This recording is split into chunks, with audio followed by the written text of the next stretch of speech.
So children, in today's class, we'll learn broken bar diagrams, deviation bar diagrams and pie diagrams. After completing this presentation of data in diagrammatic form, we will learn 1 and 2 dimensional time series graphs. To begin with, let's take broken and deviation bar diagrams. In case of broken diagrams, generally the figures are given when the other variables, some variables are closely related and one variable is extremely high or low. I have taken the example like different schools and number of students in different schools is given like 400, 600, 4000 and 300. Here the number is extremely high in case of school C. So let's draw how this 4000 figure can be drawn through the broken diagram. In case of A, B and D, we can easily draw the diagrams like 400 value is put up here, 600 students in B and D, in D we have taken 300. In this case, in school C, we will break this diagram from in between. That is, suppose we have taken the maximum value as 600. Then after that we will break this diagram. And like we have taken the scale as 1 centimeter equal to 100 students. So complete this figure, we will take 4000 somewhere here above this this diagram which we have shown for the C here. But don't close this diagram from here and this from the bottom. And this shows that the number of students in school C is 4000. And this is the broken diagram which we can call. Second one is the deviation bar diagram. Deviation bar diagrams is always drawn when the difference between the variables is shown. It may be the exports and imports, or suppose we have taken the sales of some, suppose a factory in thousands. In different years it is given. In 2015, 16, 17, 18 and 19. Similarly, the cost of production is also given here. Suppose for the year 2015, the sales are 120 and cost is 100,000. So the difference comes out to be 20. That means it is profit for concern A. Similarly, in case of 2016, the sales are 140,000 and cost is 150,000. That means it has lost to the industry A for rupees 10,000. So how we will plot these values in the diagram? In case of 2015, it is on the positive side. We know that it is the profit, that is 20,000. It will be shown here by this bar diagram. If this loss is in negative, that means we will be taking the values below x-axis on y-axis, that is minus 10, minus 20, because the scale has been taken as 1 centimeter equal to 10,000. So minus 10 will be taken here and the bar will be completed for 2016 like this. Similarly, in 2017 again it has gain of 30,000. It is shown by this diagram. Then again loss of 20,000 will come down, and then then gain of 20,000 in 2019. Such type of diagrams are known as deviation diagrams. Now come to the pie diagram. How the pie diagram is drawn. The very firstly you will be taking the proper size of a circle according to the space in your copy. Then you should know the formula of calculating the degree of angle. Different types of items are given here, or components we can call. And total expenditure percentage is given here. Suppose expenditure is given here: food, cloth, house, fuel and light, miscellaneous. And the percentage is given. If percentage is not given, then you might have been given the figures in units, which we will be converting into the percentages first. Then this percentage is again converted into the degree of angle by multiplying it by 360, like component value divided by total percentage or total of all multiplied by 360, and we get this value for different items or components like 234 degree, 36 degree, 43 degree, then 18 degree and 28.8 degree, and the total comes out to be 360. Now you should know the steps how we can draw these diagram. Plot a circle appropriately of appropriate size. Then total angles of circle, you know it should be the 360 degree. Then given values of all components of an item, they are converted into percentages and then into the degree of angle. Then arrange various sectors or components according to the size, with the largest at the top and others in sequence running clockwise. And then what you do is that points on circle representing the size of each component are measured with the help of a protractor. Lastly, for each sector, some kind of label is to be given, that is to be placed inside for each segment, so that you can identify that which component or which item we have shown in the circle or through pie diagram. And then draw an index like this. This is for the food area, and this cross for the cloth area, then circles for the house, and this designing sort of crossing or zigzag lines for the fuel and light, and this small diagonally drawn lines for the miscellaneous. And this is your pie diagram. Now we must move to the graphic presentation, and diagrammatic presentation is over up to pie diagram now. Let's start graphic presentation. In case of graphic presentation, first we take time series graph. Time series graph is very easy to be drawn by you. It's not at all difficult, because different years are given here. Just you have to plot the value, taking the values on the y-axis and the period on the x-axis. Suppose sales in thousands is given of some concern. They are 10, 20, 30, 40 and 50. Now plot the value for 2015. Suppose it is 20,000. In 2015, put 20 mark here. Then 30 for 2016, put a mark here. 80, 38, 47 and 50. So then you join them with free hand or a small scale. These values, it shows the time series graph that the sales are increasing year after year. This is the time series graph for one variable. Now in case of two variables, it can be drawn for two variables, three variables, or maybe four. Suppose two variables are given here. Maybe some concern, suppose the production is given and sales are given here. It should be in tons. The measurement unit is tons. Production in different months: January, February, March, April, May and June. In January, the production was 7.5 tons. In February, 10. Then 7.5, 12.5, 15 and 17.5.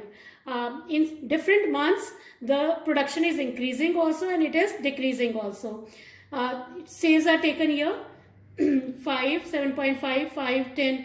It is also the sales are increasing and also they are decreasing. So how we will be putting these values on the graph? One variable, we will be putting the values in two variables. Suppose we have taken the one variable for the production. Production will be, suppose in January it was 7.5, it lies between 5 and 10, as production and sales are taken on the y-axis and months on the x-axis. Then 10 in February, 7.5 here in March, then 12.5 in April, 15 in May, and in 17 it has increased to 17.5. This is the line for the production. Now plot the values for sales.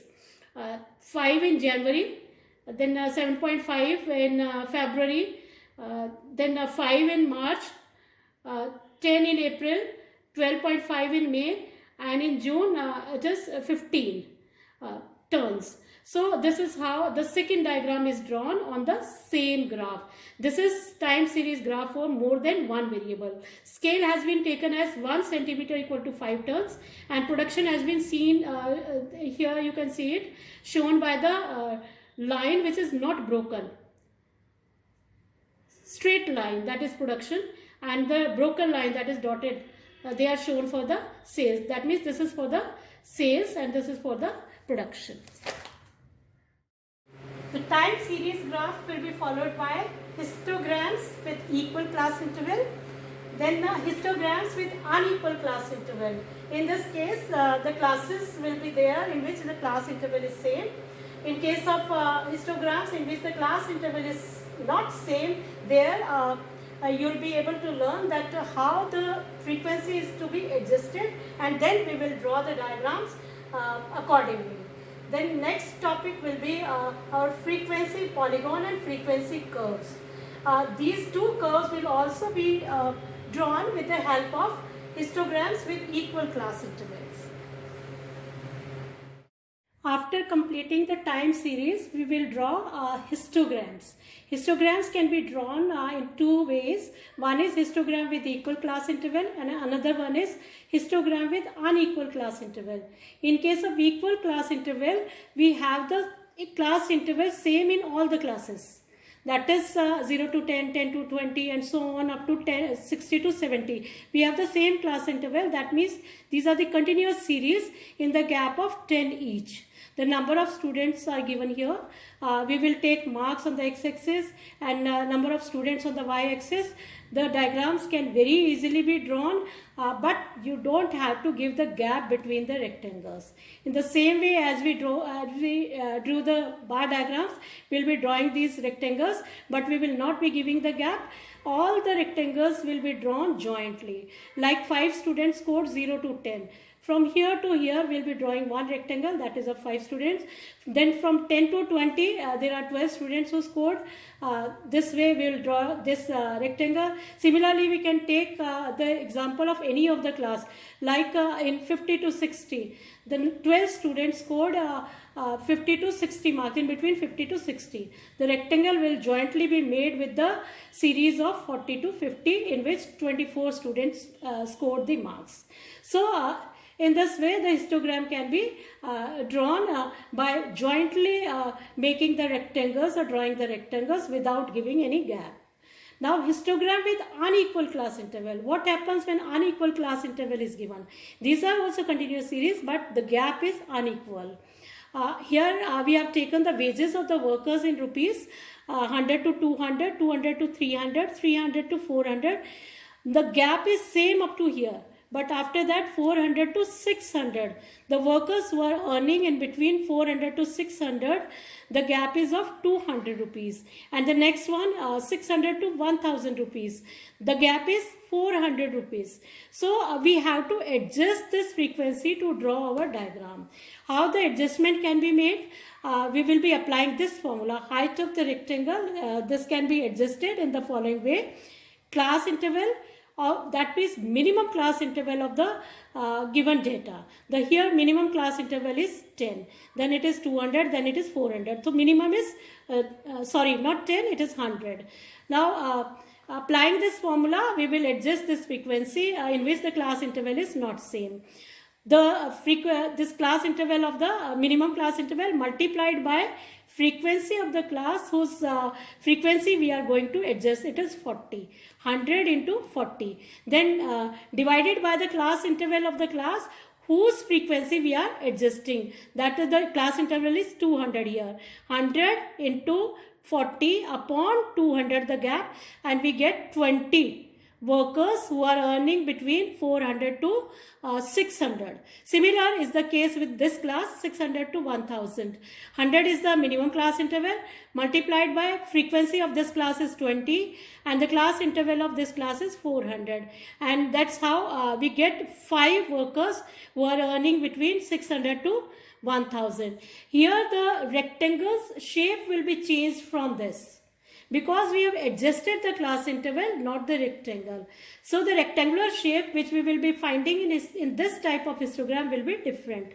Like 100 to 200, there were only 5 workers. So this rectangle has been drawn from 100 to 200. In between 100 to 200, there are 5 workers. Then 200 to 300, adjusted to this, it will be 20 workers. Then 300 to 400, again 300 workers. So we didn't find any problem because the class interval was the same. The shape of these 3 should be the same. But what happens after this class, 400 to 600, there are 200 workers and adjusted frequencies is now 20. So we will be applying or using the frequency 20 workers will be earning between 400 to 600, and that's how the width of the rectangle will be changed. And here also in the last class, 600 to 1000, the width of the rectangle is again that has been changed, and the shape of this diagram will be different from this. You can easily compare these two diagrams.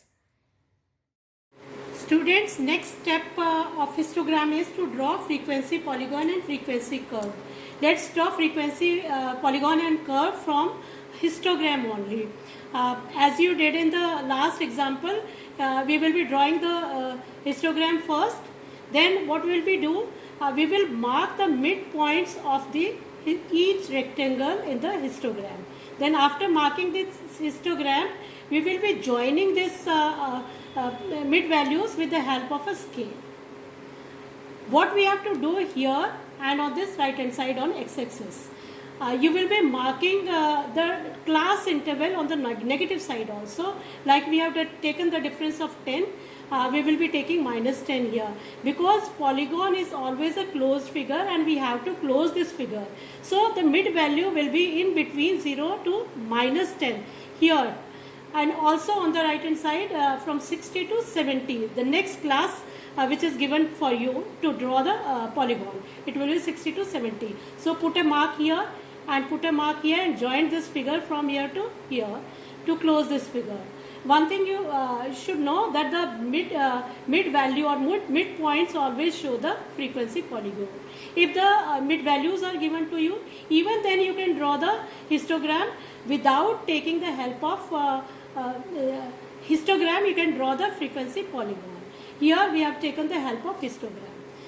Exactly if the mid values are given, like if we calculate the mid value here, it will be 5, 15, 25, 35, 45 and 55.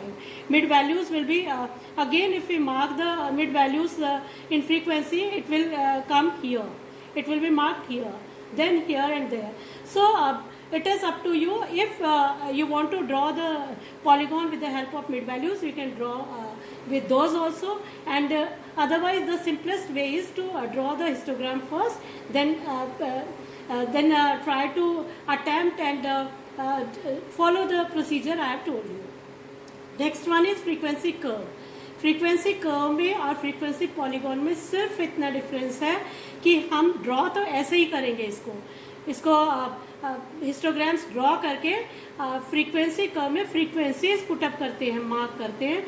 But जिस तरह से हमारी ये mid values है, frequency curve भी हमारी mid values दिखाता है, बट द हाईएस्ट फ्रीक्वेंसी आप मिड में लेकर के you can draw this curve with a free hand. There is no need to draw और join the points with the help of a scale. You will be drawing a free hand curve. It may be like a bell shape, or it may be a freely like a opposite V or U. So the difference between these two is not much. Only the difference is of drawing or joining the points you have taken in the histogram. Both these curves can be drawn in a single diagram also. Suppose we draw the histogram like this. Here आप देख रहे होंगे कि इसमें ये खाली है सारे रेक्टेंगल्स. ये आपकी मर्जी है, आप इसको इस तरह से शेड कर सकते हैं, किसी कलर में भी कर सकते हैं, अलग अलग शेड भी इसमें दे सकते हैं इसको और अच्छा लुक देने के लिए.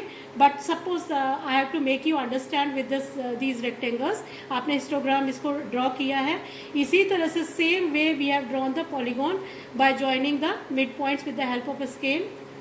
Then the points of the frequencies are drawn with the help of not with the help of a scale, with a free hand, and the shape will be like this for the frequency curve and this for the frequency polygon.